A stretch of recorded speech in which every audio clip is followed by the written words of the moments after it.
Peace be upon you. In this video, we will explain how to find out if your Gmail account is logged in on another device, whether it's a phone, laptop, computer, or anything else. It's a very simple method, just from your Gmail settings. Before we proceed with the explanation, don't forget to subscribe to the channel, like the video, and share it.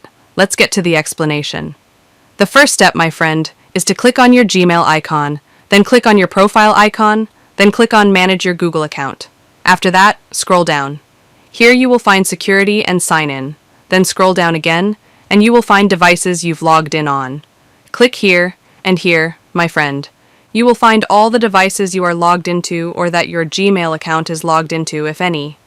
As you can see, here is the login date from this device, and here is the browser type. If you find any device other than your own, my friend, then that means that person has your Gmail password. So, click on it and log out. After that, my friend, change your Gmail password and activate two-step verification to ensure the security of your Gmail account.